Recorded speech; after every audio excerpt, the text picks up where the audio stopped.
Thinking Basketball Podcast. My name is Ben. Welcome back to another show. It is the draft show, which has been very popular over the years. So we thought, why not run it back from last year with our resident draft expert? The man spends like the entire year combing through footage from every league, leagues that I didn't even know existed, footage that I didn't even know existed. You were sending us Leonard Miller clips from obscure Canadian basketball games with like 12 people in the gym. He is the one and only Chip Jones. Chip, welcome back. Hello. Thank you for having me on again, Ben. I'm looking forward to talking about some of our prospects. Maybe we can get to touch on Leonard Miller this time. He slid quite a bit, didn't he? He was a draft Twitter favorite, and he went all the way down to the second round.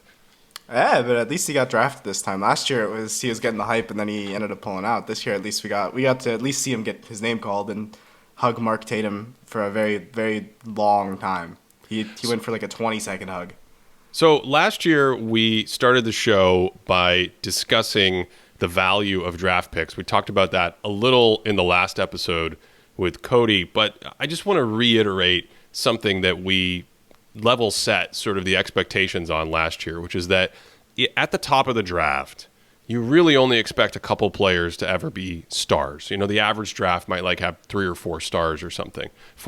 Chip is holding up a 4. I think we've done some recent analysis on it. But the other thing that's really interesting, and as we make our way through the lottery here and talk about these top players, that 11 to 20-ish spot, that like end of the lottery, out of the lottery, but not stashed at the end of the first round, that seems to consistently produce about a star every draft. And sure enough, we talked about it last year.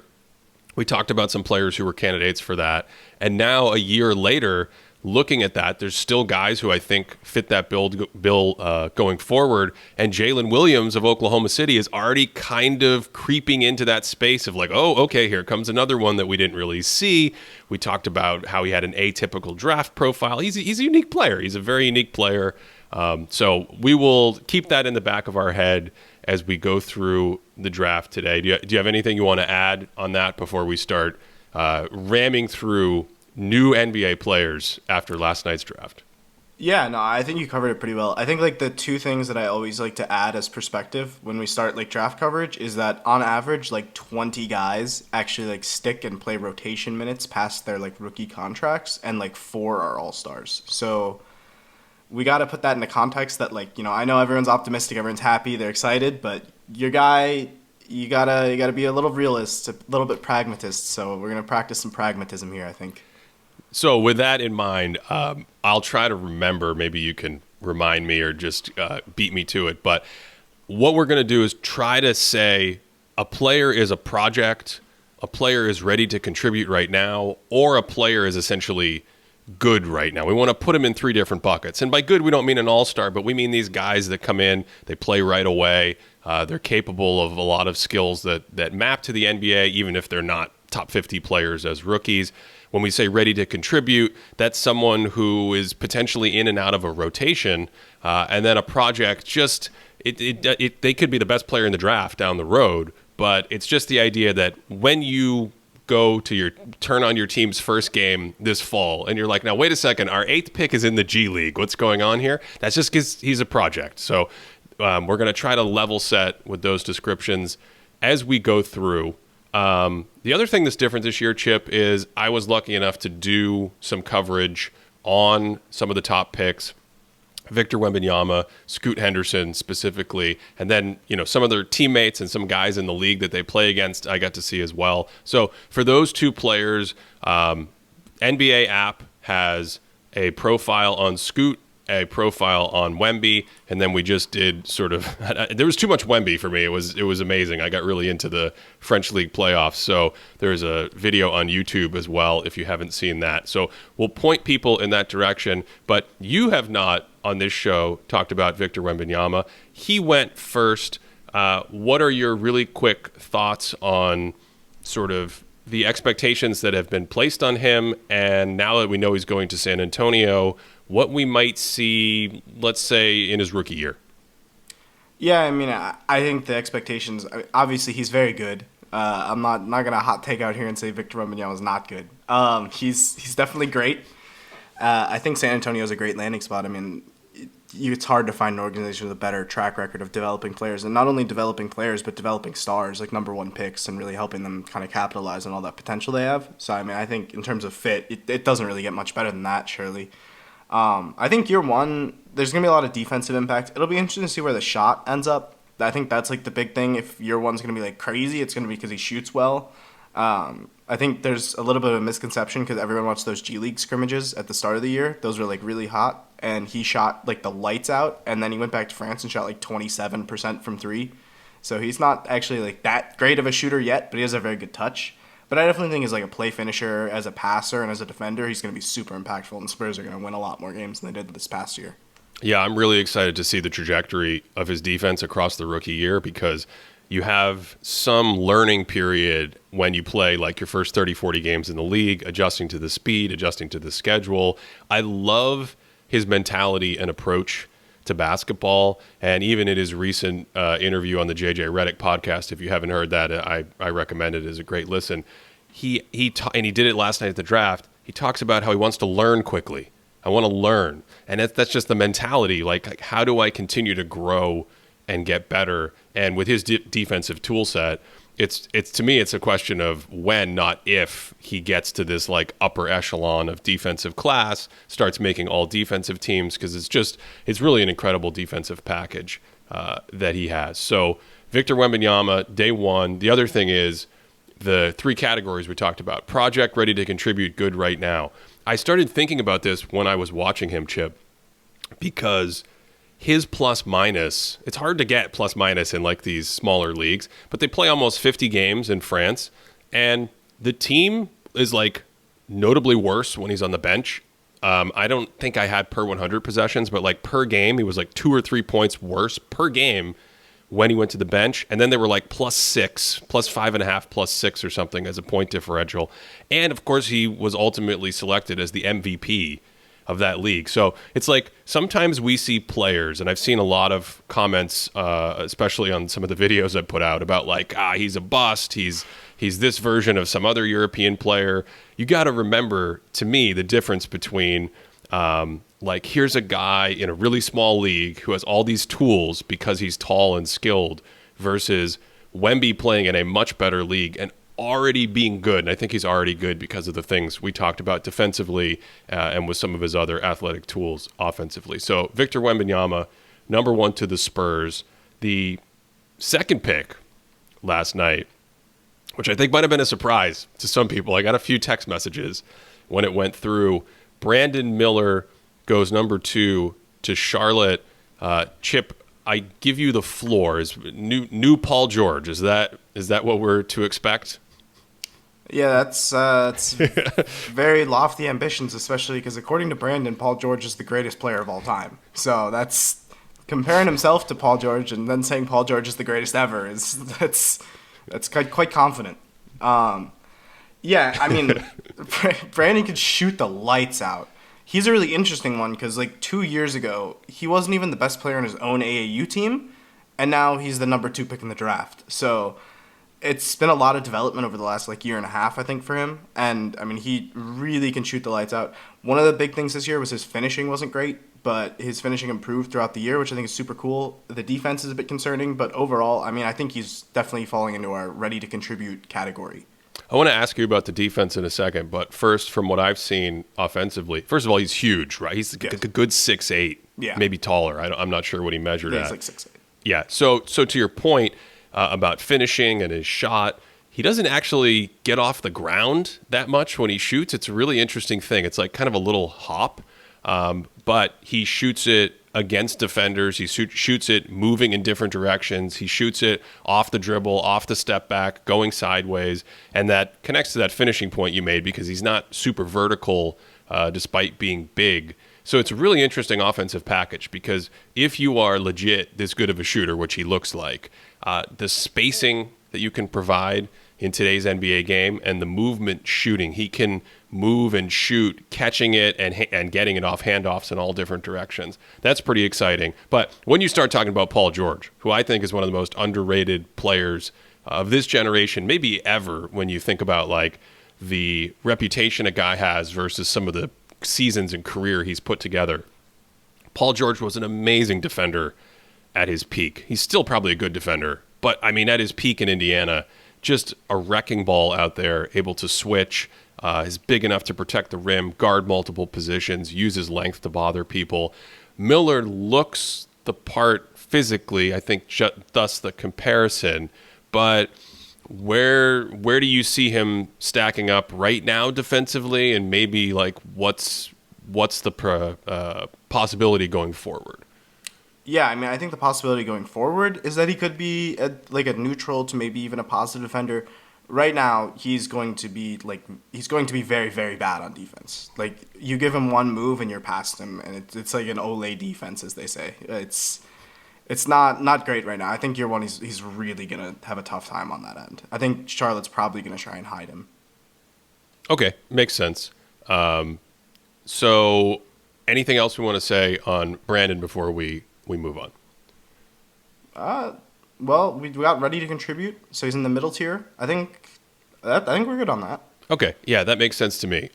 Let's go to Scoot Henderson. Again, we've already done a decent amount of video work on Scoot Henderson. I think the big thing here is him moving down a little bit to Portland. Scoot's interesting to me, Chip. I don't think we've actually talked about him much yet. I'm kind of fascinated about whether he can become, in the NBA, a really good defender. Because right now, I would not say, watching him on film, he's consistently a good defender. He has these little flashes because he's so athletic. He's got such great tools. The other thing is, he's built like a football player. You have like a football background, and you, at least for me, I think defensive wrecking balls. When I think that in high school, the kids that played football and basketball is like, oh, they're gonna take your stuff if you get too close to them, and they're gonna body you and things like that. So that combination is a really interesting thing. But where do you kind of land on Scoot right now? What are you expecting when he gets to Portland, or if he gets to Portland? I shouldn't be presumptive. There's a lot of sort of motion in the works right now with him and the entire franchise. Yeah, I mean, Scoot was, for me, the clear-cut number 2 prospect in the draft. I think he was kind of, obviously not in that Wemby tier, but I do think he was in a tier of his own compared to the other guys. I think it was a great pick by Portland. I think they've set themselves up in a position where they could move on for Dame and possibly have their next guy that can, like, actually be the number 1 on a title team if he, starts hitting his ceiling and stuff. That being said, I think I agree with you. Defensively, he looks like a safety. He'd be like the greatest safety of all time in the NFL, just like roaming around. And I think when teams try to throw like outlet passes and he's already back in transition, you get some crazy snatches and players bouncing off of him when they both go for a ball, despite him being a 6'2" guard, which is hilarious to see. But yeah, I mean, I think offensively, phenomenal passer, really cool processor.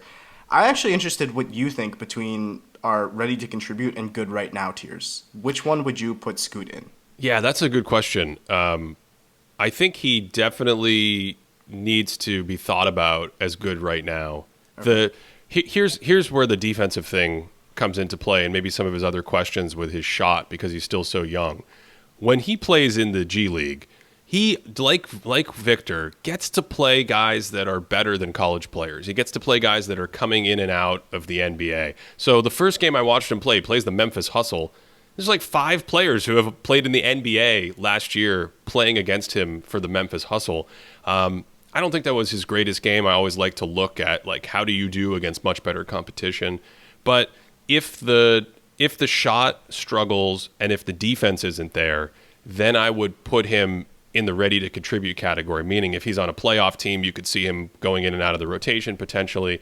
But if he is in a situation where he's learning and growing and improving from last year, he has the defensive buy-in, he's got focus and understands the scheme of a team, I think he's good right now because, again, he's in that league. He's clearly the best player on his team. Now, G League Ignite, I think, finished last in the league just because of the makeup of the team.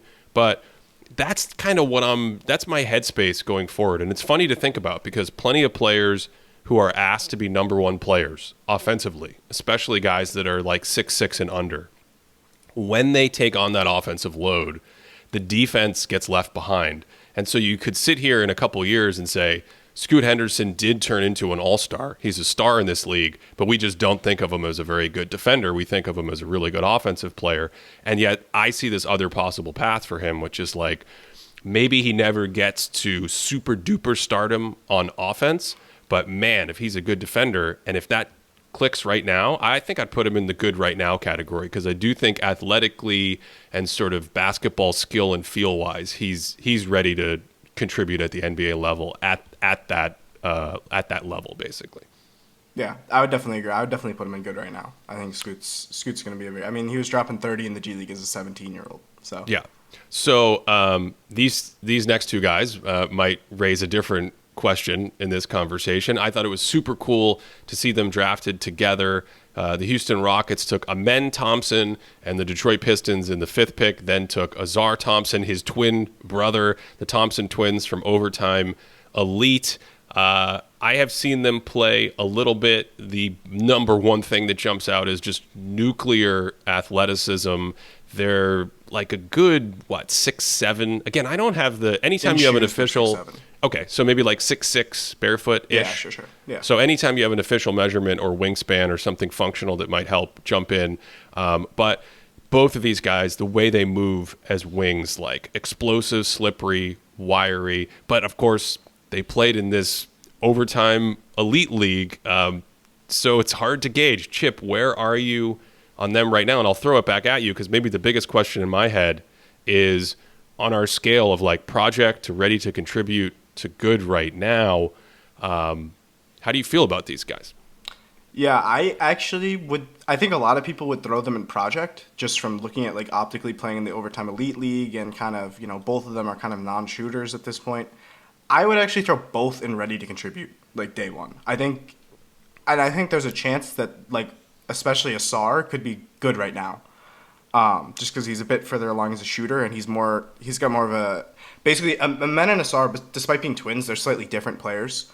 Amen is kind of more of a ball handler. Like, he's kind of like a point guard. You want him to run your offense. I think he led OTE in assists. Yeah, I think his passing chops jumped out a little more compared to his brother. His passing is really, really good. He's got a very, very, very nice handle. He's very good at getting past that, like, first-level defender. He doesn't need a screen. He can, throw some moves, and he has one of the quickest first steps we've ever seen. So, I mean, he throws a really, really nice move at you and then throws the quickest first step ever at you, and he's past his man. I think the concern with him is he didn't always get to the rim and finish after that. He's very much looking to pass.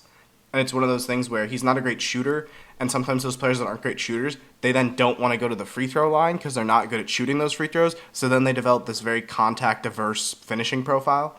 And I think that's a bit worrying for Amen, because his core is a little stiff. He's a very slithery athlete, but in as tight corridors around the rim, he's maybe not as flexible as some of the, greatest slithery type finishers, right? But I mean, still, I had Amen number 3 on my board. I think he's going to be phenomenal. I think he's exactly what Houston kind of needed, with someone who can, like, kind of run the ship. Let me jump in there. So last year we referenced the sort of NBA draft Twitter consensus board. This year again, at Wolves Culture, that's Wolves_culture, has gone out and put together the consensus Twitter draft board, taking boards from all kinds of draftniks on Twitter and putting them together. It's a really interesting data set to look at, because this season, unlike last season, Wembanyama was the unanimous number 1 across the board. Scoot Henderson was number 2, and Scoot Henderson was number 2 with an average ranking of just over 2, which was about the same average ranking as our top 2 picks last year in Paolo Banchero and Chet Holmgren. They were kind of divided about who was the top pick there. So those two guys were in their own class.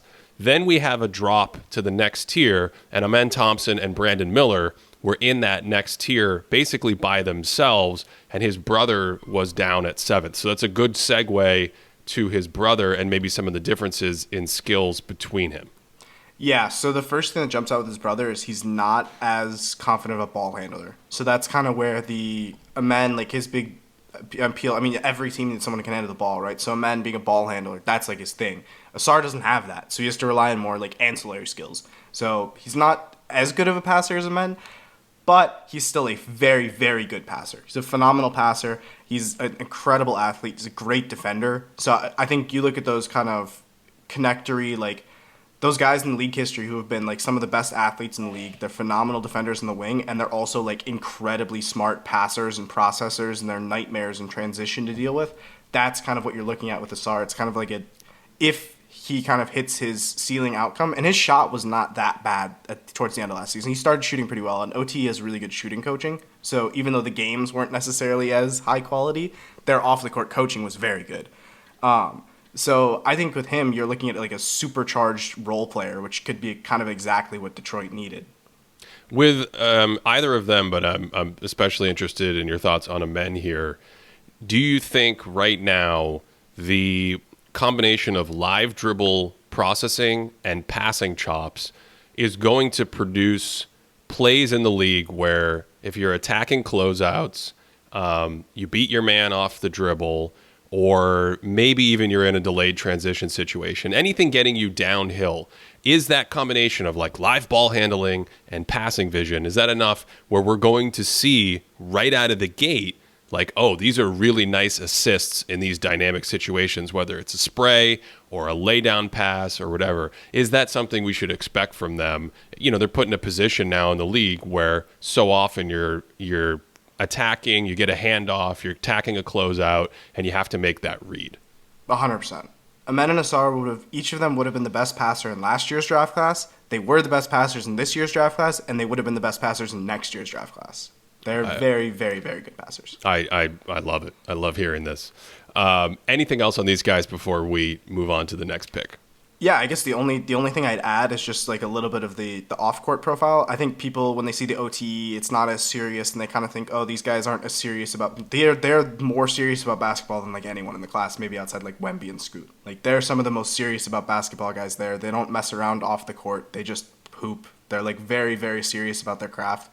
Like I would not worry about any like, unserious, not taking it super seriously type stuff. They're very much trying to win games and be adamantly like pros. So I just like wanted to dispel some of that because I see some of that and that's just not the case at all.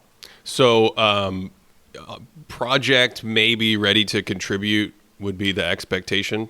Yeah, I would say they're ready to contribute, but I could see the argument for putting them in project. Okay, well, the interesting thing, and I guess I should ask before we go to the next pick, the environments they're going into feel very different to me from the outside. Houston, it's going to be a new situation with Ime Udoka coming in, but last year I got to do this video on Alperen Şengün, and it's like, the environment there was almost chaotic. The offensive structure is almost chaotic. So that's where Amen's going. His twin brother, Ausar, is going to Detroit, where you're going to have Monty Williams, who I think his absolute best strength as a coach is just the systemic stabilization he puts into a team. You might get Cade Cunningham back. You have Jaden Ivey. So maybe talk about your thoughts quickly on the difference in situation. Yeah, I mean, I think both of them landed in pretty good fits because I think Houston needs that guy who can like kind of organize the offense and kind of run things. And I think you talked about Şengün. I mean, Şengün having dribble handoffs with one of the best athletes in the league getting downhill. I mean, he already has that in Jalen Green. Now he has two of them with the men. So I think that's going to be super fun to watch. I think Amen's fits. I think both their fits are good. I think Ausar, like you mentioned, like Cade is very tactically smart. And he like finds a lot of like rifts in the opposing defense, and I think Ausar does the same thing. So I think they're gonna like, despite being two of the younger guys in the league now, I think they're gonna make some defenses look silly and come up with some very, very intelligent plays that are gonna be some top play candidates. Okay, both very fun. Let's move on with the number 6 pick in the draft. Orlando selected Anthony Black from Arkansas. What can you tell us about him? Yeah, so I mean, Anthony Black was also a 5-star, 6'7" wide receiver prospect coming in. So he chose basketball. He went to Arkansas. He is very much in that like connector kind of mold. He's a 6'7" guard. He's very, very athletic. He's a phenomenal passer. The shot, not quite there. He really relied in college at getting the free throw line a lot. and a lot of the ways he got to the free throw line don't necessarily seem like they're going to translate super well to the NBA. So the scoring is a bit worrying, especially with Orlando's guard situation where they've got like Markelle Fultz and Jalen Suggs and a lot of guards who can't shoot, and they took another guard who can't shoot, which is a bit concerning. But I think Anthony Black, phenomenal dude, phenomenal athlete, great passer, super smart, very good defender. I think he definitely can provide value to them, and he's definitely got a lot of things going for him. Yeah, with these guys that come in and seem to be more defensively inclined right away. I mean, I guess my big question would be, where do you think his spot up shooting is out of the gate for day one? Bad. He can't shoot. I don't think he can shoot. Okay, so then does that mean you're hesitant to put him in a ready to contribute role right away?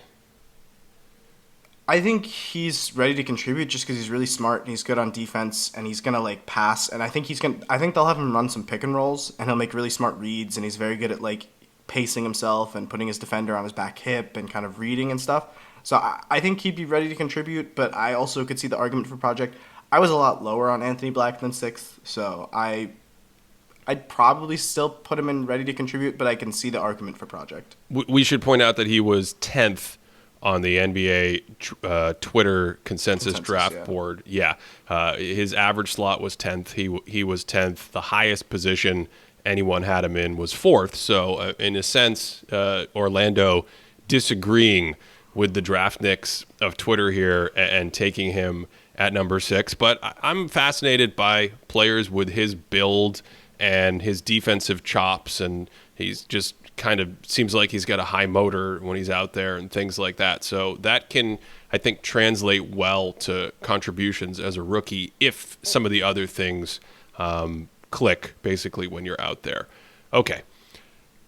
Now we've reached my favorite and least favorite part of the draft. Bilal Coulibaly he played with Victor Wembanyama in France, so I got to see him quite a bit down the stretch of the season. He was taken 7th by the Indiana Pacers and then traded for the 8th pick, Jarris Walker, for the Wizards and the Pacers making this trade. Chip, I will give you the floor on these two guys just for perspective before you start. Coulibaly was 15th on the NBA draft Twitter board, but he's someone who's extremely young. He's 18 years old, and he has sort of had this nuclear rise up the board in the last couple months. He was under 6 feet tall, I think, a couple years ago, so it's coincided with a growth spurt, and he contributed in a meaningful way in the playoff run for that team in the French finals that we just saw wrap up. And then Walker was 5th on the NBA Twitter draft board, so they liked him even more than his position here. Take it away, start with one of these guys, get into the trade, whatever you see fit, because go ahead. Are you sure? I don't want to take the lead on Bilal. I know that's your guy. He is my guy, but go whatever you want to provide, go for it. I'm still recovering from this shocking trade. All right. Well, I'll start with Jarris then to leave the Bilal a little bit open. I mean, Jarris is a sensational athlete. He's a 19-year-old. He's like 6'8", 240 pounds, with a 7'2" wingspan. He's really, really well built for how young he is. Phenomenal motor, phenomenal defender. He went to the University of Houston. They just won't recruit guys who aren't like in that like Houston culture. And I mean, you think of some of the guys they've produced, like Quentin Grimes, recently. Like it's that type of thing where it's a lot of like effort, rebounding, grit and grind, hustle. They don't recruit guys who don't do that. So Jarris coming in as a 5-star freshman and them being like, yeah, this guy does the things that we want, is really, I think, an indictment on how cool of a player he is. He's like a sensational touch passer. Yeah, you go. Well, I love that you got Quentin Grimes in there for thinking basketball. Bingo. So keep going. Talk about his touch passing. Of course. I mean, Jarris is like one of the quickest decision makers in the draft. Like his passing, he'll have the ball. Like he's already decided where it's going to go before he gets it. He knows exactly what he needs to do. Like the ball it's like it touches his fingertips and it's already rerouted to where it's supposed to go type passing. Like super quick decisions for like a big forward who can screen. He can run pick and rolls as a big, play out of the short roll. They loved getting him off the wedge actions to get him the ball around like that free throw line area and stuff. So I think he's really, really solid. There's some questions about his scoring on offense, but I do think that his shot was probably, it's very slow, but it worked well in the beginning of the season. He relies on that floater a lot, doesn't always get all the way to the rim, but I think him as a ball handler is something that's going to have to develop. But I think attacking closeouts, playing off of some of the other things, and then also just being an absolute demon in transition and on defense and making the opposing team's lives unpleasant. Do you like him as like a small ball center? Is that a possibility? I mean, having seen a little bit of him, I think his versatility seems to be part of his selling point, but he's a big dude. He's not a small guy. But as you said, I mean, I think he's listed at about 6'8". It's not like he's a traditional 6'11" big man. Is that something that is part of the appeal? Yeah, I definitely think he could play some 5 in some stretches. I think, people look at like Aaron Gordon, that like, oh, the 4 is so valuable when you've got that athletic 4 can like clean things up and do some stuff on offense and really, hustles. I think Jarius profiles in that perfectly. Cool. I love it. Koulibaly.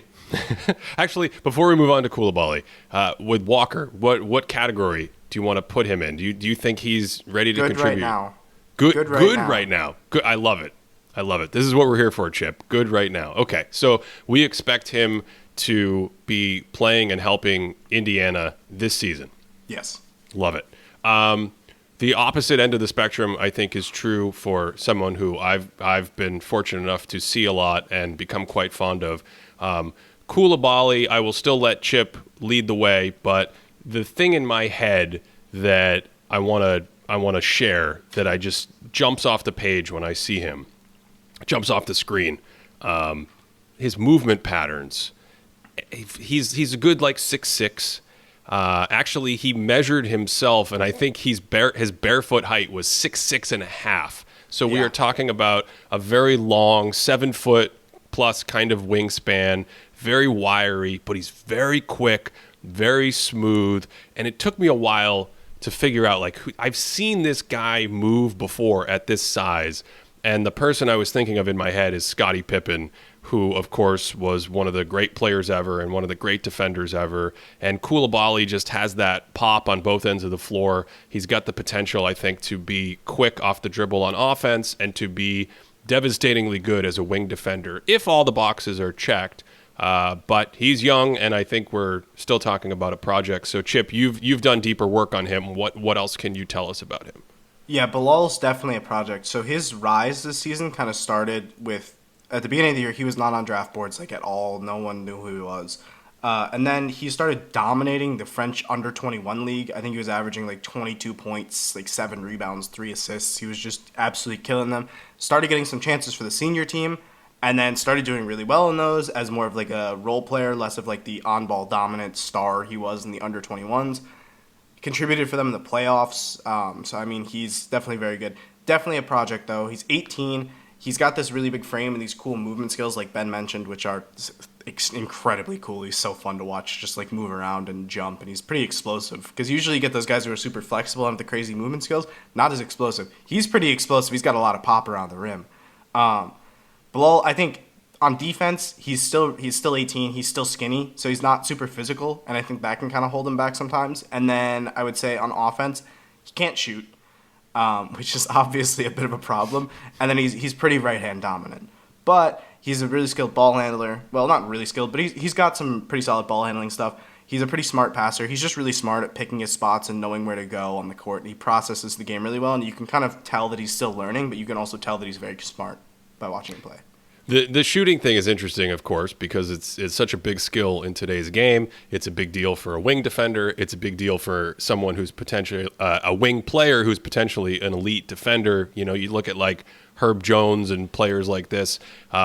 Still very good, but the shooting becomes this limiting factor or messes up the balance of lineups. So it's still a big question mark, but what I love about players like this who are so young and have a meteoric rise is you're not necessarily looking at them going, oh, they're locked into their shot mechanics that they've been taking step-back jumpers with since they were 14 because they're the number one guy on their team. It's more like this dude almost just came out of nowhere And as players like that develop, if you get the right shooting coach, if you get the right mechanics down, we have seen examples of players taking huge leaps as shooters. Not that I'm predicting this per se, but it's a different thing to me than guys who have been in the same mental rhythm of like, oh, I've been the number one guy since I was 14. Here's my shot. And it turns out that by the time you're 20 and you're playing NBA competition, that shot actually isn't good enough to fly, and then you have to tweak the mechanics that way. So I'm excited about all of these things pertaining to Coulibaly. I should also point out something really interesting to me, the draft Twitter board. The highest position someone had him in was 5th. The lowest position was 40th. So you get a very wide range with someone who's a project like this. And I think we talked about this a little, Chip, last year, but I think a lot about like lowest or floor, like a reasonable floor outcome for a prospect, the median outcome for a prospect, what we might think of like a typical trajectory, and then the ceiling. Where are you on drafting guys that might have much higher ceilings, but the median or floor outcome might be lower? Yeah, so I think the thing that I would say is it's all about like what you can provide the context to develop. And I think we can come back to this in the next one, and I think that's a really good example for it. But I think if you have the context to develop a guy, because most of these guys aren't ready year one. There's like 2 or 3 guys a year that are really like good enough to be playoff contributors year one. So a lot of times I think people look at fit as, oh, we're going to get this square peg for our square hole. But most of these guys, they're like kind of shitty square pegs for being college players trying to go to the NBA, right? So they're not necessarily ready yet. You need to develop them. So guys, you can get the context to develop. If you can provide the context to develop Bilal Coulibaly, which I kind of think that Washington can with Tyus Jones and Monte Morris and Jordan Poole. There's a lot of like table setting and ball handling around him. So I think they can. I think it's a great pick then. Yeah. Well said. So you alluded to this. The next pick with the Utah Jazz at number 9 was Taylor Hendricks from Central Florida. He's a big guy. Also 8th on NBA Draft Twitter's board. What do we need to know about him? Yeah, Taylor Hendricks is super fun. If we want to talk fun movement skills, this is another fun movement skills guy. You're definitely looking at that power forward archetype of like, you know, that everyone wants the buzzword, Aaron Gordon buzzword usage. Power forward. Jarius was Jarius also fits in that. Taylor Hendricks, phenomenal rim protector at UCF. I'm not as high as the numbers suggest. I think he had like a near 10% block rate for like parts of the season, which is like, that's like top tier big man type block rates as a power forward. I think he's a bit antsy, but I think he's really cool. I think one of the cool things about him, earlier in the season against Florida State, they did an interview with him, and the commentator said that his favorite player that he tries to model his game after is Anthony Davis, which I think was a really cool answer. You don't get that one a lot. It's usually Kevin Durant. So, I mean, he can shoot. Like, he can shoot day one, very good shooter. And defensively, I think he can provide a lot of value. I think he's decent on the perimeter, and I think he's a very good shot blocker. So, I mean, when you're talking about the 3-and-D kind of plug our holes power forward, he definitely fits that archetype, like, perfectly. When you say he's a little antsy out there, what do you mean by that? Like, he's less so reading the plays and more so reading the ball, I think. And he's not necessarily using a lot of foresight into, like, what is going to happen when my timing needs to be. He's just relying on his tools to be like, all right, I'm there and I'm just going to jump and I'm going to block the ball, instead of kind of reading and processing, like, what type of pick and roll is this? What does their guard like to do? So that's more, you're saying on defense primarily. Yes. Yeah. Okay. And then based on that, do you think he's ready to contribute right now? I mean, you know, if you're a big guy and you can defend, we saw this last year with Walker Kessler. You know, sort of another player who coming out of nowhere relative to draft boards and scouts and things like that. You get in the NBA game and your shot blocking translates, your awareness translates. In his case, he's giant with a giant wingspan. That can be something that even if you're not going to be a 5-time All-Star, he can contribute right away. Where do you see him day one in the league? Yeah, and I guess I didn't mention Hendricks is like 6'9", 220 as a 19-year-old. So he's also pretty big. He's in that power forward size, right? I think, you know what, I'll be bold on this. I think he's good right now. I think he's on the fringes of good right now and ready to contribute. The thing I will say with him is, and we talked about, I kind of mentioned in the last one with Fit, is the offense Will Hardy's kind of built in Utah is like super read and react. We get all these guys who can dribble, pass, and shoot, and we just put them in like good situations to kind of react and make a decision with all the skills they have. I actually think Taylor Hendricks' biggest weakness was coming up with plans when he got the ball on offense. He kind of looked like a deer in headlights a lot of the time. He had no idea what to do when he got the ball. And I think in Utah's offense, that's a bad fit. But he's a 6'9" defensive forward who can shoot threes. And I think he showed some promising flashes of like, on a closeout, giving his man one move, getting past him, and then, dunking from a step in from the free throw line because he's a very, very good athlete. So I think he's definitely ready to contribute. I would go on the fringes of good right now.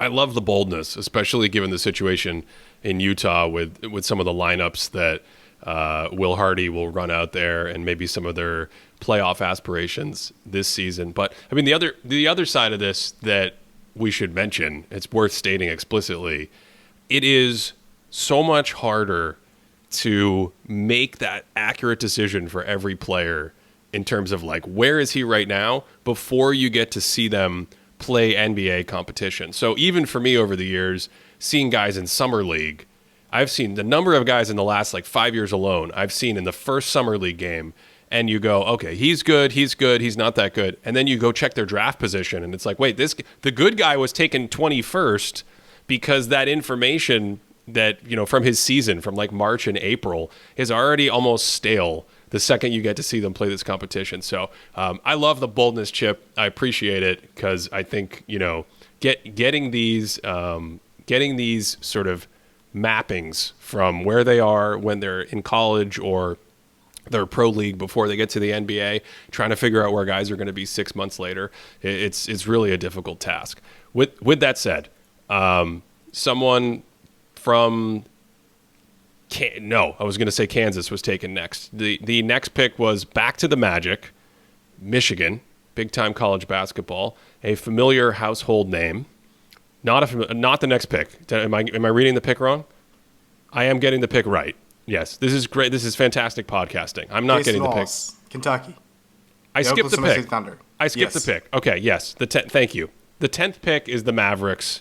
But Traded this pick to was the Thunder. This was traded, right? This is the Thunder. Yep. Okay. Whew. Okay. The confusion is starting already with the trades. The Mavs picked Cason Wallace from Kentucky, kind of like a 6'4" ball hockey defender type. Is that right? But he's going to the Thunder. Yes. Tell us what we need to know about him. Yeah, I mean, I think the most common comp with Cason is Drew Holiday. So I think he's probably not quite Drew Holiday, but he's a pretty convincing Drew Holiday impersonator at the very least. Okay, so I actually got to cover Drew Holiday when he was at UCLA. Yeah, of course. The thing I've been trying to think about this over the years, like what was he like in his year at UCLA, and how did that connect to what he ultimately became a few years later when he hit his prime in the NBA? The two things that really jumped out to me at UCLA, obviously the defense and just a young guard being willing and able to switch and use length and be in good position and make defensive plays and slide and stay in front of the ball and work on that end. But offensively, a good passer as an 18 or 19-year-old freshman in big-time college basketball. So do we have the same kind of thing on both ends with him, or would you say it's more of a defensive comparison? I think it's kind of the same on both ends, but I will say the part that makes me hesitate and not say he's going to be Drew Holiday is the sliding and staying in front of the ball.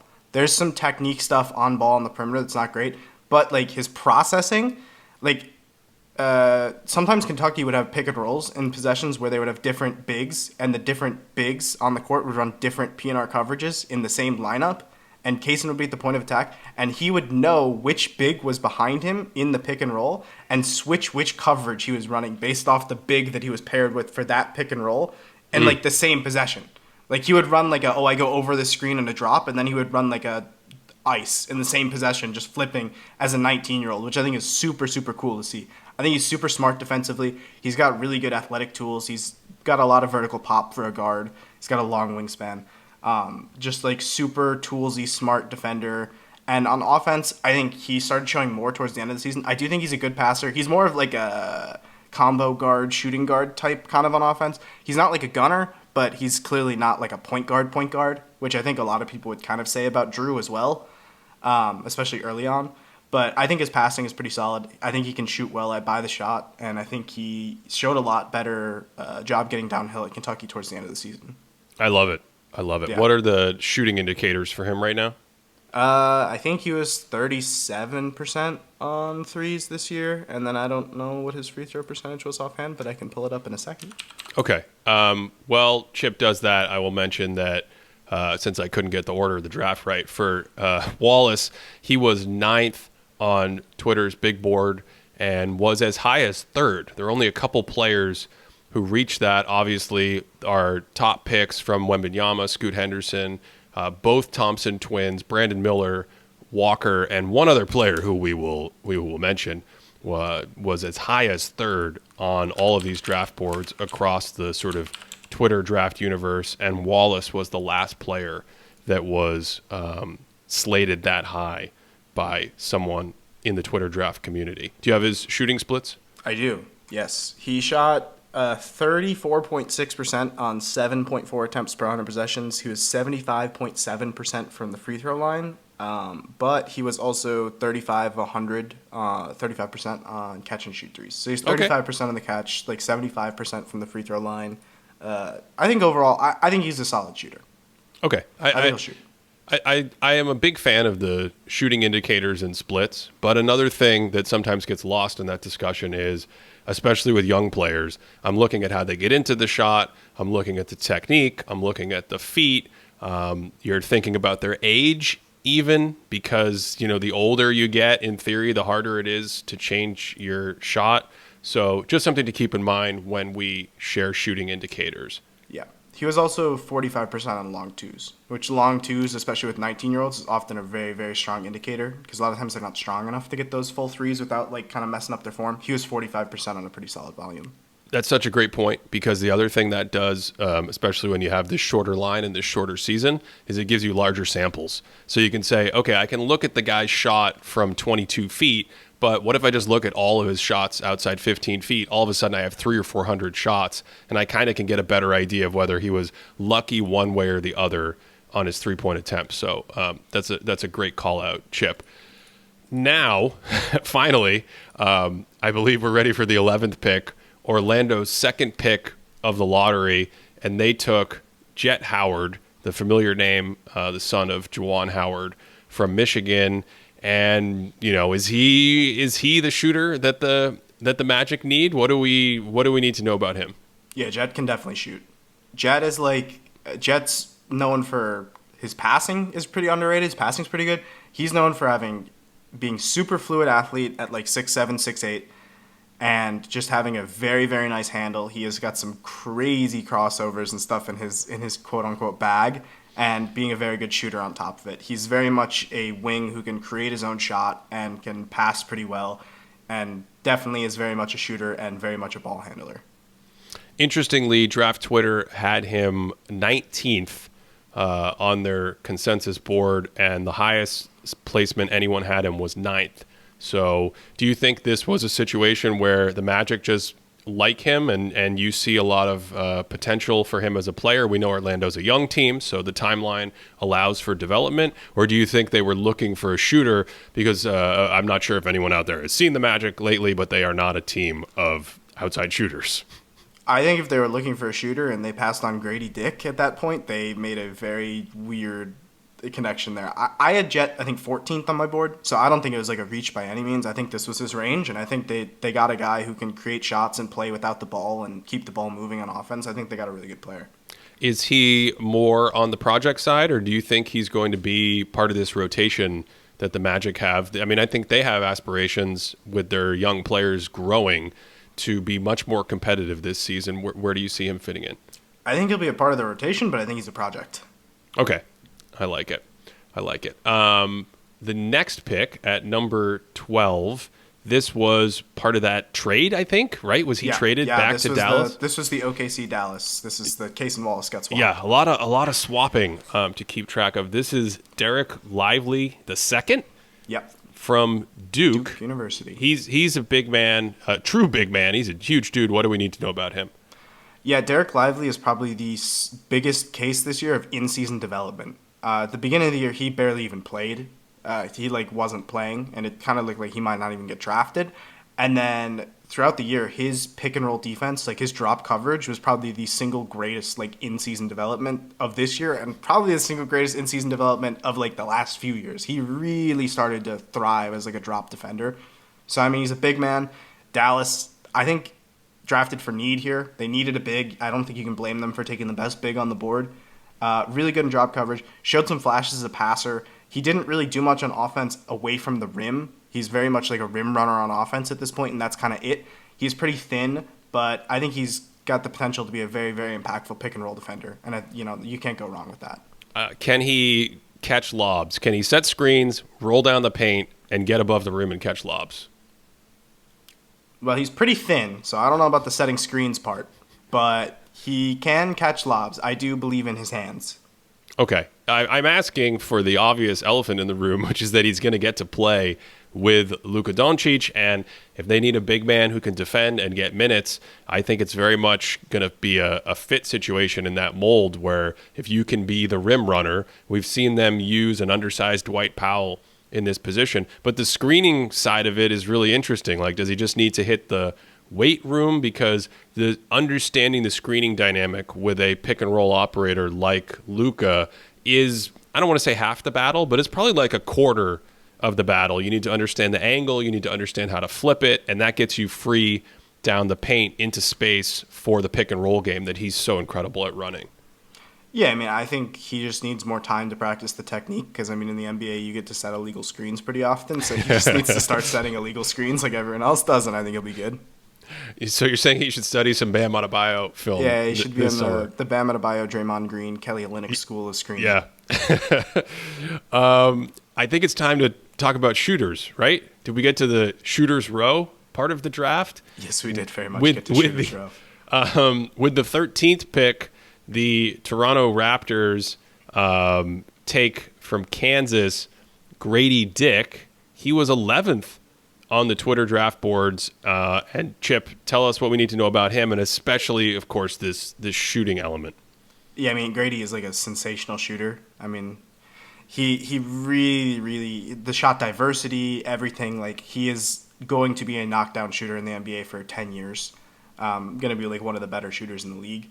But the important thing to keep in mind with Grady, I think he's a legit 6'7", so he's got size on the wing. A lot of times we get these guys who are great shooters coming out of college, and it's just they kind of do that, and then they get to the NBA, and all they can do is shoot, and they become weird to play. Grady is definitely more than a shooter. He's actually more than a shooter. I feel like people say this every year with the shooter that gets drafted in the lottery, and I'm usually the one saying, no, it's just a shooter. I don't like them. Grady is definitely actually seriously more than a shooter. He's got a lot of really promising defensive instincts, and he's got good size, and I think he definitely holds water day one on defense, and I think he has potential to be very good on defense, a defensive positive even, so not just the typical shooter. And I think his finishing craft is really good. He's really smart attacking closeouts, getting himself downhill. He's a very smart player. I think this is a slam dunk pick for the Raptors. I think it's phenomenal.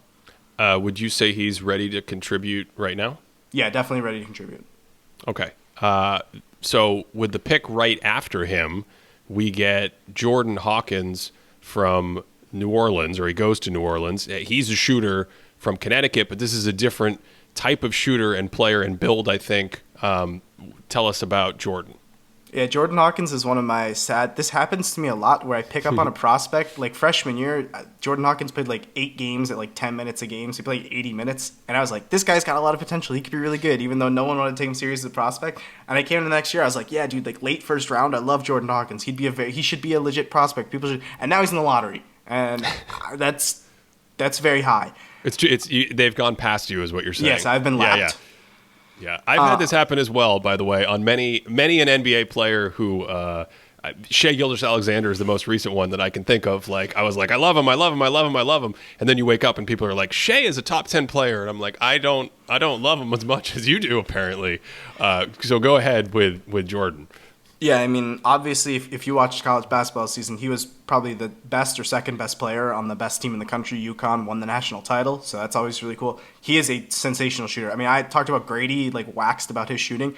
Jordan Hawkins is probably a better shooter. He's probably the best shooter in the draft class. Just off the movement, instant release, super high release. He's a pretty good leaper, so he gets up pretty high.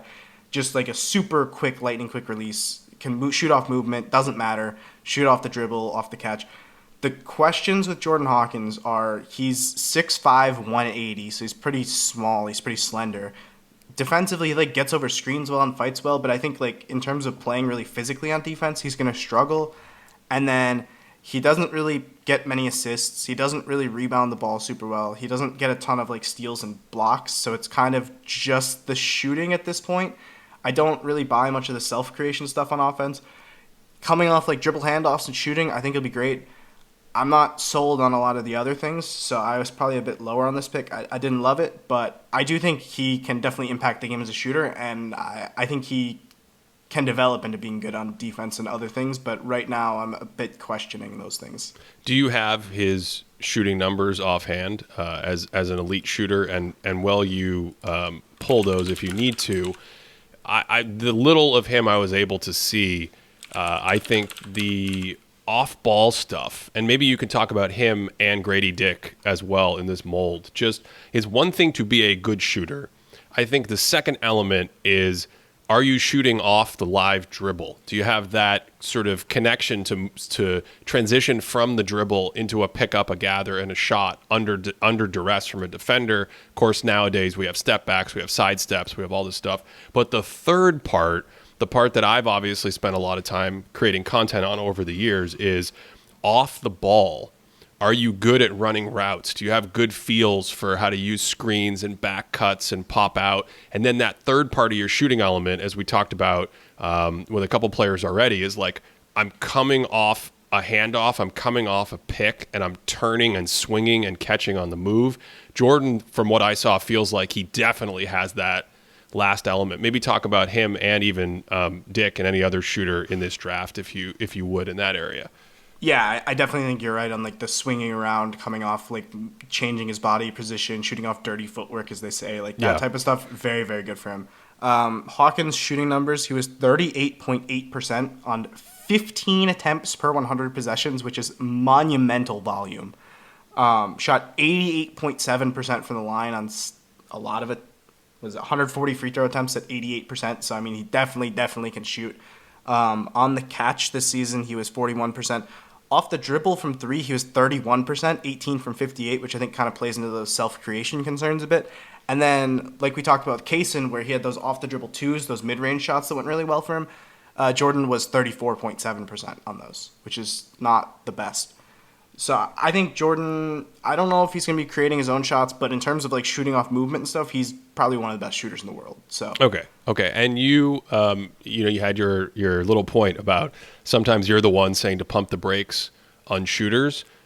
And we've seen that before, by the way. I think that's a really important thing to point out. Shooting is such an important skill, and teams in the last few years are drafting players. This goes all the way back to the Jason Kaponos and Steve Novaks and kind of like shooting specialists of the world. But if you can't do more than that, you kind of always hang out on the edge of a rotation or sometimes totally out of the rotation.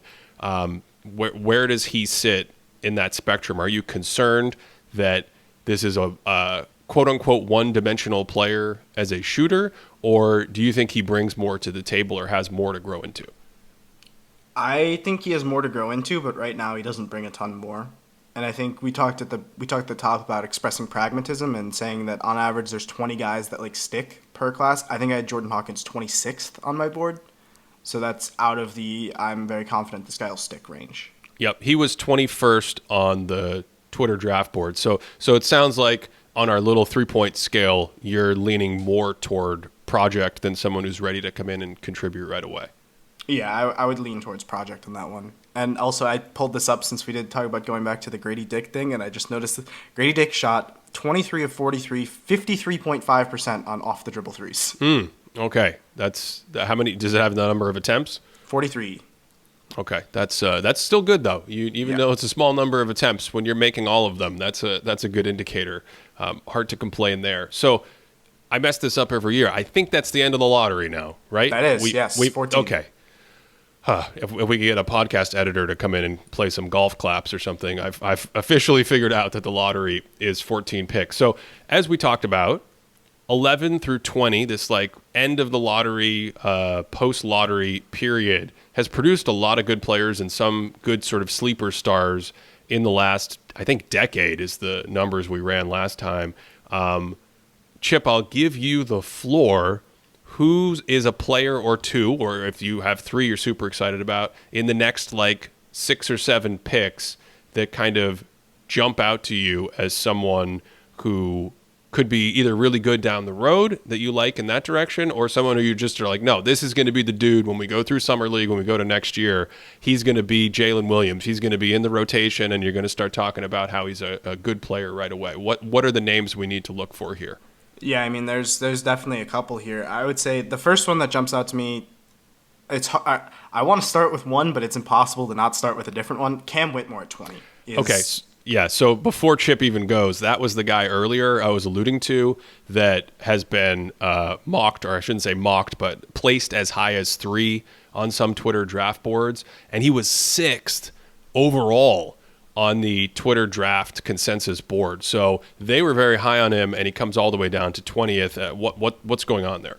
Injuries. There was some long-term injury that he got red flagged for. There were red flag injury concerns, so that's why he fell. Okay. And am I remembering correctly off the top of my head? Isn't he a very explosive athlete? Yes. Yeah. Okay.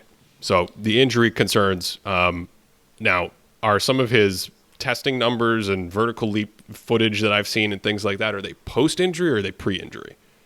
I mean, I don't want to go into details because I'm not 100% sure, and what I would be saying is just like rumors basically that I've heard. Okay, got it.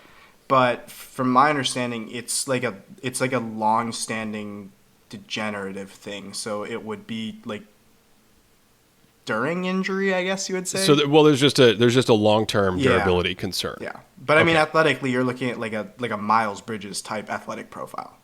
Okay. Yeah. And how tall is he?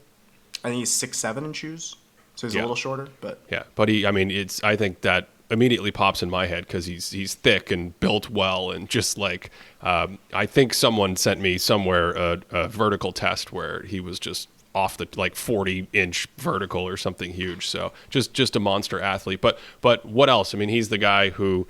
Did you want to talk about him more as someone who you think could be good right away? Yeah, I think he definitely can fall in the ready to contribute thing. I think he's a weird one where he had kind of basically, when we're evaluating prospects, they're changing teams every few years. They go from high school to AAU to college, right? Sometimes like with international teams. So we get to see him in a lot of contexts. And at Villanova and in AAU, which are kind of the two, college and AAU are kind of the two big contexts to evaluate in for us. His role was not really what you would want his role to be. In the offense, he was kind of told to just stand in the corner a lot of the times. And then on defense, he wasn't used as like a weak side rim protector, which when you think of like 6'7", crazy athlete, you think of like some weak side, second side rim protection, jumping and contesting shots at the rim. He wasn't really asked to do that much, but he projects as someone who can do that. So, I mean, I think defensively he can definitely be impactful, but I definitely think there's concerns about him like sticking to guys on the perimeter. And then offensively, he can definitely, like, as a second side attacker, like getting that closeout, he's going to be like impossible to stop. And I think he can shoot pretty well. Like, he's a pretty good bet to shoot. By the way, he went 20th to the Yes. Rockets. Yeah. So we've seen this before. The big one in recent memory that jumps into my head is Michael Porter Jr. in 18. You may be able to think of another one in between that. But you get these guys that people agree on skill-wise, talent-wise, are higher, and then the injury concerns pull them down, and you're sort of taking a flyer or a risk compared to the way other teams assess them. But man, I mean, Houston is just going to have some athletes this season. It's going to be fun to watch. I'm not sure if you have anything else to mention on him. The last thing I'd say with Whitmore is if you're looking to have some fun, I know there's a video out there of him playing in the FIBA U18 Americas where he had like 40 dunks over the course of like 8 games. So if you want some fun, you can look up like Cam Whitmore FIBA U18's all dunks. There's a video out there. It's a very fun video, and it'll kind of show the type of athlete we're talking about. Okay, so I have a hunch about at least one other name that you're going to mention in this group who you like to kind of potentially be a really good sleeper pick. Interestingly, I think he's from the same college as last Jalen year's. Williams, yeah. So tell us about. Well, go ahead. Brandon Pajemski. Yeah, Brandon Pajemski went to the University of Illinois last year and then transferred to Santa Clara and kind of exploded over draft boards. I think he averaged something like 19 points, 9 rebounds, and like 4 assists.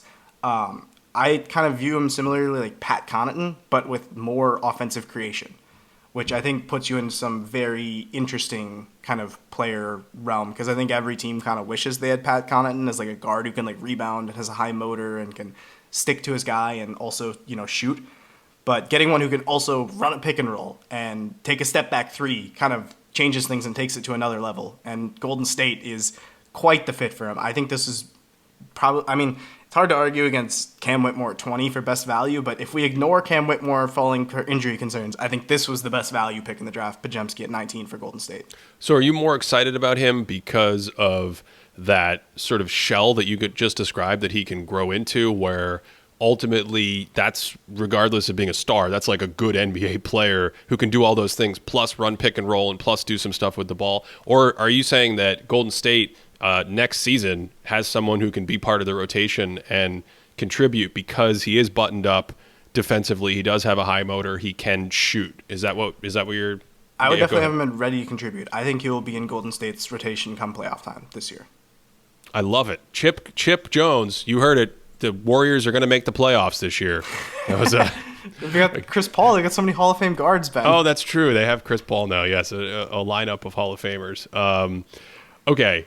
Anyone else in this group?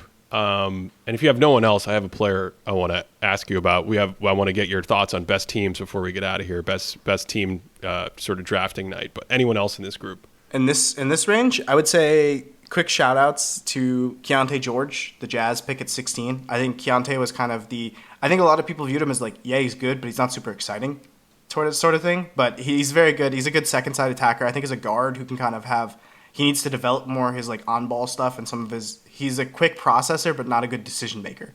He makes decisions quickly, but they're not always the right ones. So kind of refining that and becoming better and making the correct decision because he's a very good dribbler. He's a good like a solid passer, and he's a very good shooter. So he's got, when you get the ball, all you can do is pass, dribble, or shoot. He's good at all three of those. He just needs to make the decision on which to do at what time. But I do think he's got a lot of upside, and he's a well-built, strong guard. And then also Jalen Hood-Schifino, who the Lakers took. I think that was a really good pick. Kind of blew up this season because he started shooting when he didn't do that in high school. He couldn't really shoot at, I think it was IMG, I think maybe I'm probably wrong on that one, but he couldn't shoot in high school, and then this year he comes in and starts shooting really well for Indiana. I think he was like 40-something% on above the break NBA range threes, shot really, really well in the mid range. I think when you look at like kind of like what Austin Reeves did this season for the Lakers, I think Jalen Hood-Schifino can do similar things. Keontae George, by the way, was 16th on Twitter's draft board. Who did you just mention? Jalen Hood-Schifino. He was 22nd. Thank you. I have a goldfish memory at this point in the season. Hood-Schifino was 22nd, and Brandon Podziemski. Did I get that wrong? Pajemski? I was pitching a perfect game, Chip, this season. I could have just told you. You're right. No, I did my homework, and you just said his name, and I had a Mike Krusharewski moment. There's an old commercial, for those who don't know it, where Coach Krzyzewski's name at Duke obviously has a wild spelling. It's like KZ, there's like a YZ. There's a lot of stuff going on at the front of the word. And so it's like a March Madness on the road to the Final Four, and he gets in a limo, and the guy like gets his information, and the limo driver turns around to him and says something like, "Where would you like to go today, Mr. Krusharewski?" That's how I just felt right now. The guy I wanted to ask you about before you tell us about who you think the best team of the night was and any sleepers from the second round that we haven't mentioned, we want to give a shout out to. Bryce Sensabaugh, right? He was 12th on Twitter's draft board, and he was not 12th in the draft. He went 28th to Utah. Do you have thoughts on him? Where are you on him? Yeah, so I mean, we'll start off the Bryce Sensabaugh thing with one stat, because touched on this a few times, but this is something that evaluators for prospects use a lot, is mid-range off the dribble shooting.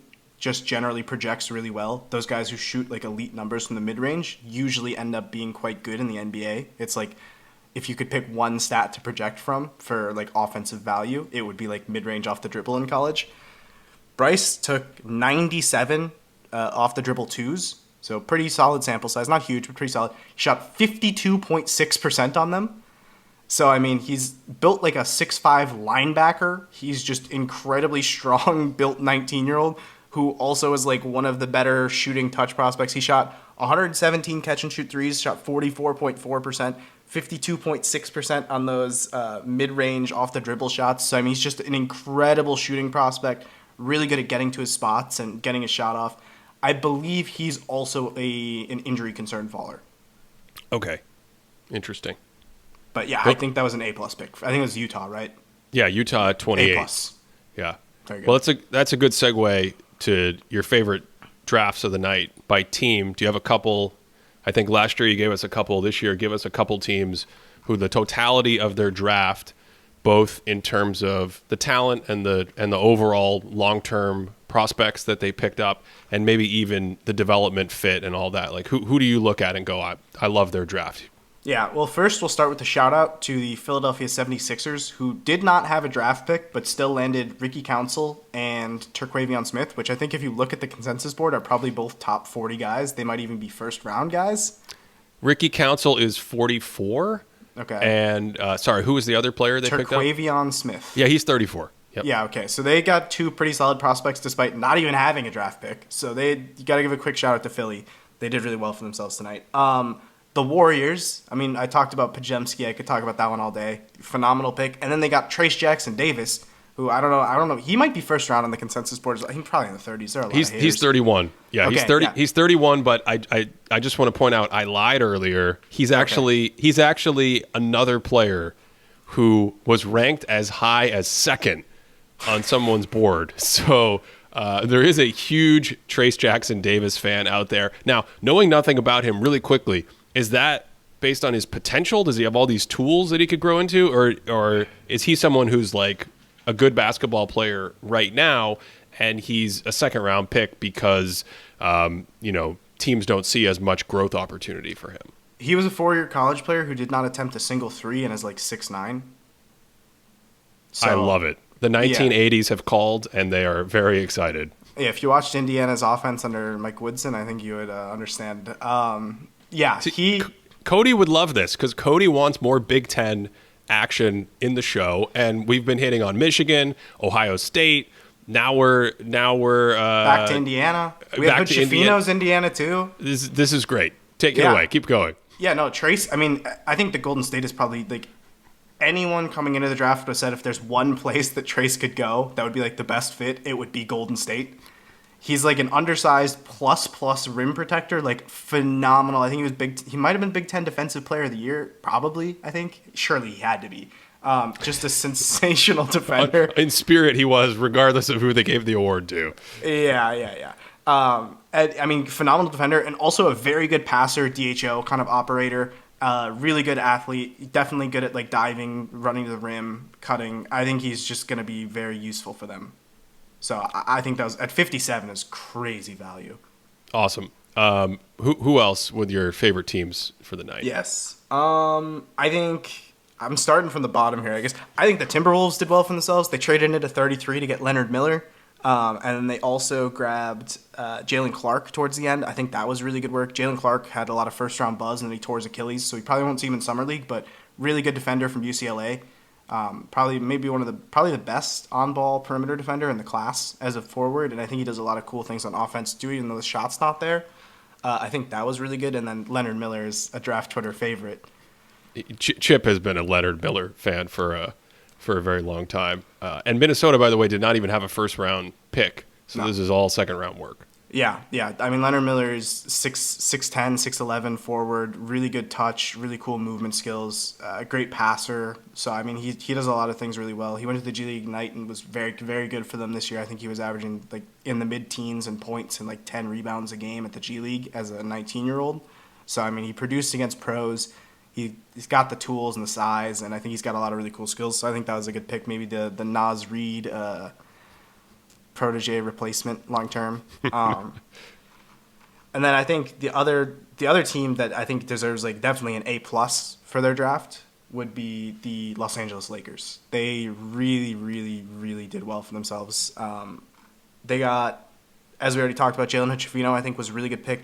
And then the one that really blows it away was getting, what is it, at 40? Yeah, 40, Maxwell Lewis from Pepperdine. I don't know where he's in the consensus, probably first round if I had to guess.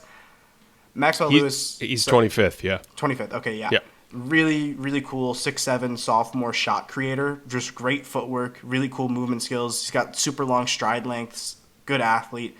Just a lot of things to like for him offensively, and I think he's going to be the new Lakers second-round pick that they're able to develop because he's got all these offensive skills, and then everyone gets really annoyed that they're getting hyped up so much when they were a second-round pick, and everyone's like, if they're on any other team, they wouldn't get all this hype. So be ready to hear the name Maxwell Lewis a lot because he's, I think, going to be very good for them. Any other teams? I feel like implicitly from talking this through with you, you like Utah's draft. Am I misreading that? I do like Utah's draft. I don't love the Taylor Hendricks fit because of what we talked about where he's like not very read and react and they're a super read and react system, but I think Keontae was a really good pick for that. I think Bryce Sensabaugh was just incredible value where they got him. I'm not sure if they did anything in the second round, but I know it doesn't seem like they had any second round picks. But I do know they signed Tavion Kinsey from Marshall as an undrafted free agent. I think Tavion Kinsey's been a guy who has been on the fringes for a lot of years, and this year he finally went. And really cool 6'5" guard who can do a lot of things other than shoot. So I mean, if he can shoot, he'd be very good. Yeah, I think that was really good. I like special shout out to the Suns. They only had one pick at 52. I think it's the last pick they have for the next century. But Tumani Kamara from Dayton. I was at Portsmouth Invitational, which is a tournament where 64 college seniors get invited and all the teams are there with scouts and representatives. Tumani Kamara was so good after the first game. I think he put up like 20 points and like 14 rebounds or something. That like the buzz around the arena, no one thought he was actually going to play like the rest of the games. They thought like he had earned himself a spot to get drafted. I think with how the Suns' depth issue is, if Tumani can hit a three, which is a big if, but he's really good at getting rim pressure from the perimeter without needing like a screen, which for a forward is pretty crazy. Great rebounder, really good defender. I know for a fact he was the A10 Defensive Player of the Year.